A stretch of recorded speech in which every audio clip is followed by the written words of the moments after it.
Bismillahirrahmanirrahim. Assalamualaikum warahmatullahi wabarakatuh. Alhamdulillahirabbil alamin.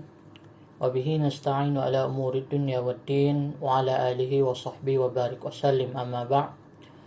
Allahumma faqihna fid din wa 'allimna ta'wil. Rabbi shrah li sadri wa yassir li amri wa hlul 'uqdatam min lisani yafqahu qawli. Rabbi zidni ilman warzuqni fahman. Amin ya rabbal alamin. Pada kesempatan kali ini kita akan membahas tentang metode-metode tafsir. Kita tahu untuk memahami teks Al-Quran kita tidak bisa hanya langsung menuju kitab suci Al-Quran. Namun ada metode-metode atau kaidah-kaidah yang menjadi acuan yang digunakan oleh para ulama di dalam usaha mereka untuk menjelaskan ayat-ayat Al-Quran. Setiap ilmu memiliki kaidahnya tersendiri. Maka selayaknya seseorang yang ingin menguasai sebuah ilmu, maka ia harus mengetahui secara mendalam kaidah dari ilmu tersebut. Metode-metode tafsir setidaknya ada 4 yang sering dibahas oleh para pakar ulumul Quran atau ulumul tafsir atau para pakar-pakar tafsir. 4 metode ini misalnya yang pertama yaitu adalah metode ijmali. Metode ijmali ini disebut juga dengan metode global, yaitu sebuah metode tafsir yang hanya menguraikan makna-makna secara umum yang dikandung oleh ayat yang sedang ditafsirkan. Jadi di dalam menggunakan metode ini, mufassir hanya menjelaskan makna ayat secara umumnya, tidak menjelaskan bagaimana asbabun nuzul dari ayat tersebut jika ada, atau bagaimana munasabah ayat tersebut dengan ayat sebelumnya atau dengan ayat sesudahnya. Namun hanya fokus pada makna umum dari ayat tersebut. Metode ini memiliki kelebihan dan kekurangan. Kelebihannya adalah penafsir langsung menjelaskan makna ayat secara umum atau hukum, hikmah yang bisa ditarik dari sebuah ayat. Jadi untuk mengangkat sebuah pesan yang ingin disampaikan oleh sebuah ayat, penafsir tidak bertele-tele. Penafsir tidak menghidangkan penjelasan yang rumit atau yang panjang, sehingga membuat para pembaca itu merasa kesulitan atau merasa jenuh. Mufassir dengan menggunakan metode ijmali ini diibaratkan sedang menyodorkan buah segar yang telah dikupas dan siap untuk disantap. Nah, ibarat buah tersebut, penafsir tidak menjelaskan bagaimana buah itu dikupas, bagaimana dengan cara apa mufassir tersebut mengupas buah tersebut, apakah dengan pisau atau dengan alat potong lainnya. Penafsir tidak menjelaskan, namun langsung menghidangkan buah segar tersebut. Nah, sehingga pembaca langsung bisa mengambil, langsung bisa menyantap buah tersebut. Kekurangannya, metode tafsir ijmali ini tidak tersedia asbabun nuzul, munasabah, dan penjelasan sangat terbatas terkait ayat yang sedang ditafsirkan. Seperti buah tadi, tidak tersedia bagaimana kulit buah tersebut, dengan cara apa mufassir itu memotong buah tersebut, mengulitinya dengan secara apa, apakah dengan lembut atau kasar dan lain sebagainya. Begitupun dengan metode ijmali, tidak tersedia asbabun nuzul, munasabah, dan penjelasan sangat terbatas. Jadi jika kita ingin mencari asbabun nuzul ayat, maka tidak bisa menggunakan atau kita merujuk ke dalam tafsir yang menggunakan metode ijmali. Atau jika kita ingin melihat hubungan satu ayat dengan ayat lainnya, ayat setelahnya atau ayat sebelumnya, itu juga tidak bisa kita melihat ke tafsir yang menggunakan metode ijmali. Nah, inilah kekurangan dari metode tafsir ijmali. Contoh tafsir ijmali ini di Indonesia itu tafsirnya karya Mahmud Yunus. Itu termasuk ke dalam tafsir dengan metode ijmali. Atau misalnya tafsir Jalalain yang sering dibahas di pondok pesantren. Itu adalah tafsir yang menggunakan metode ijmali. Jadi yang diungkapkan di dalam tafsir tersebut adalah makna secara umum atau pesan yang disampaikan oleh ayat tersebut secara ringkas dan padat.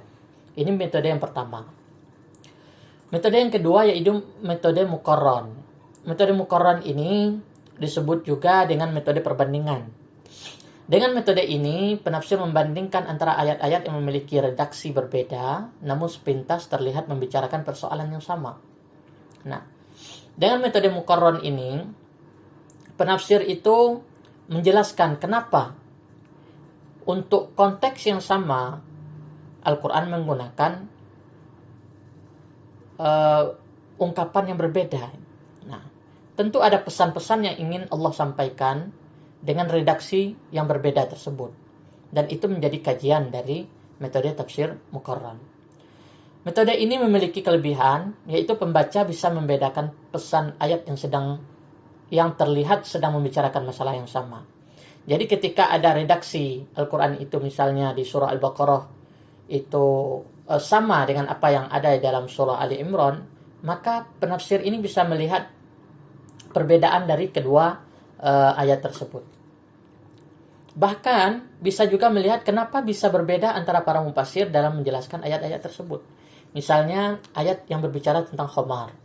Itu ada di dalam surah Al-Baqarah, ada di dalam surah Al-Maidah. Nah, ada juga di dalam surah An-Nisa. Nah, redaksi pasti berbeda yang digunakan oleh Al-Quran dalam mengungkapkan ayat-ayat tentang khamar tersebut. Nah, bahkan dengan metode tafsir muqarran ini, kita bisa melihat kenapa sih antara satu penafsir dengan penafsir yang lain itu berbeda. Dan itu perlu dilihat apakah karena latar belakangnya, atau karena kecenderungan dari masing-masing mufassir dan lain sebagainya, atau karena pendidikannya. Nah, kekurangannya tafsir dengan menggunakan metode muqarran ini, kita hanya bisa melihat ayat-ayat tertentu saja, yang tentu saja ayat-ayat yang memiliki redaksi yang sama, redaksi yang berbeda, namun terhadap pembicaraan yang sama. Jadi kita tidak bisa mendapatkan penjelasan tentang semua ayat Al-Quran dengan tafsir di dalam tafsir yang menggunakan metode muqarran ini, tetapi hanya ayat-ayat tertentu. Selanjutnya ada metode tahlili. Metode tahlili ini disebut juga dengan metode analisis. Penafsir berusaha menjelaskan kandungan ayat-ayat Al-Quran dari berbagai seginya, sesuai dengan pandangan kecenderungan mufassir secara runtut, sesuai perurutan ayat-ayat dalam mushaf. Nah, tafsir tahlili ini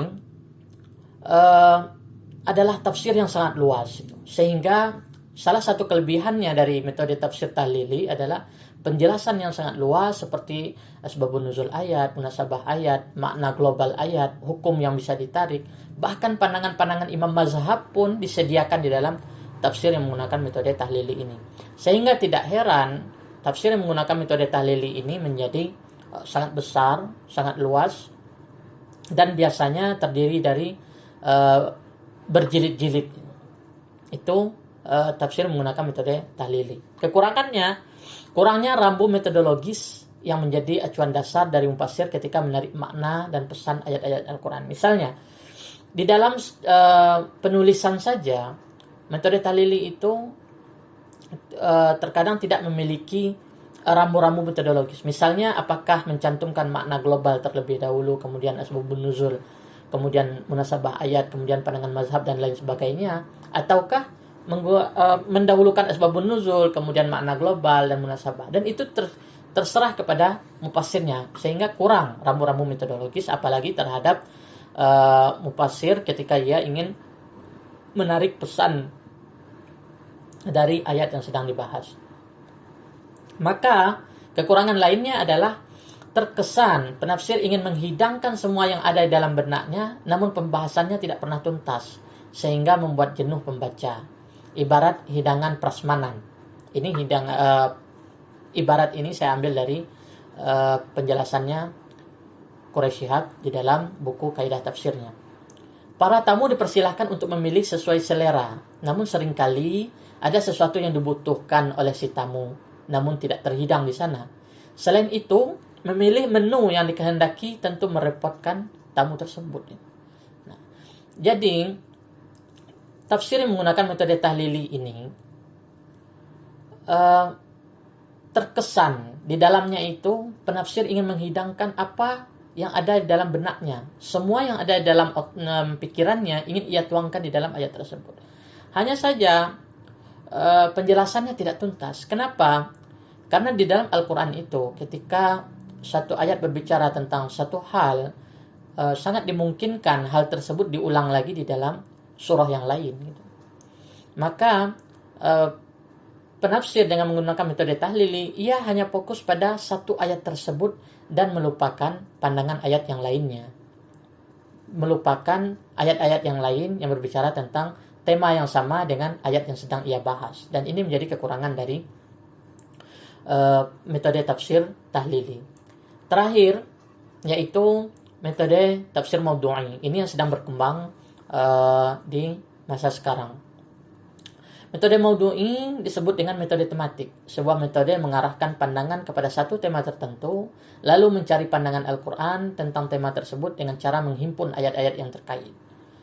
Nah, metode maudhu'i ini misalnya ketika kita ingin menjelaskan tentang apa itu takwa, maka takwa itu dicari asal katanya di dalam bahasa Arab, kemudian dicari ayat-ayat yang berbicara tentang ketakwaan tersebut. Bahkan tidak hanya ayat-ayat yang berbicara tentang ketakwaan, tetapi juga ayat-ayat yang memiliki makna mirip pun bisa diangkat. Kemudian baru bisa diambil kesimpulan. Atau kita ingin melihat makna dari kafir di dalam Al-Quran misalnya, maka kita ambil apa asal katanya, yaitu kafaro. Nah, dari kafaro ini kemudian dicari ayat-ayat yang ada kata kafaro di dalam Al-Quran, kemudian dikumpulkan, barulah diambil kesimpulan dari ayat-ayat yang berbicara tersebut. Ada di dalam surah apa saja, kemudian kata tersebut berbicara pada saat kapan saja, dan itu perlu membutuhkan kajian yang sangat mendalam. Kelebihannya, mufassir fokus pada satu permasalahan. Bahasannya menjadi mendalam karena fokus pada tema tersebut. Mufassir diibaratkan sedang menghidangkan nasi kotak yang di dalamnya telah tersedia menu-menu yang lengkap dan mengenyangkan. Jadi, di dalam nasi kotak tersebut telah tersedia ada sambalnya, ada lauknya, kemudian ada sayurnya, ada lalapannya, ada buahnya terkadang. Nah, sehingga satu nasi kotak itu cukup untuk satu orang dan itu mengenyangkan orang tersebut. Karena dia fokus tujuannya dari metode tafsir maudhu'i ini untuk menuntaskan satu masalah tersebut secara mendalam. Kekurangannya lebih sulit dilakukan karena penafsir harus mempelajari ayat-ayat yang akan dibahas dari segi kosakata, asbabun nuzul atau munasabah, kemudian mengambil intisarinya. Nah, metode tafsir maudhu'i ini memang terkadang tidak mencantumkan asbabun nuzul atau munasabah ayat tersebut, tetapi ketika ingin mengambil pesan dari ayat tersebut, maka penafsir harus melihat asbabun nuzulnya atau munasabah ayat tersebut dengan ayat sebelum dan sesudahnya. Nah, inilah metode tafsir yang keempat. Kesimpulan yang ingin saya sampaikan adalah bahwa mengetahui metode-metode tafsir sangat penting sehingga memudahkan pembaca untuk mencari sebuah tafsir sesuai dengan kebutuhan. Bagi pembaca yang menginginkan tafsir yang ringkas dan tinggal mencerna atau tinggal santap saja, maka akan mengambil tafsir dengan metode ijmali. Bagi pembaca yang menginginkan penjelasan lengkap, maka akan membaca tafsir dengan metode tahlili, karena di dalamnya tersedia bagaimana sebab nuzulnya, munasabah, bahkan pandangan mazhab atau makna kosakata dan lain sebagainya. Pembacanya akan membandingkan redaksi yang sama. Terkadang redaksi yang sama diulang di dalam ayat yang berbeda, itu membuat seorang itu menjadi bingung, maka dia akan membaca metode tafsir dengan metode muqarrar. Dan membaca ingin mengetahui penjelasan mendalam terkait sebuah tema yang khusus membahas tema tersebut, yang menjadikan pandangan Al-Quran terhadap tema tersebut, maka akan mengambil tafsir dengan metode maudu'i. Mungkin sekian yang bisa saya sampaikan, semoga bermanfaat. Assalamualaikum warahmatullahi wabarakatuh.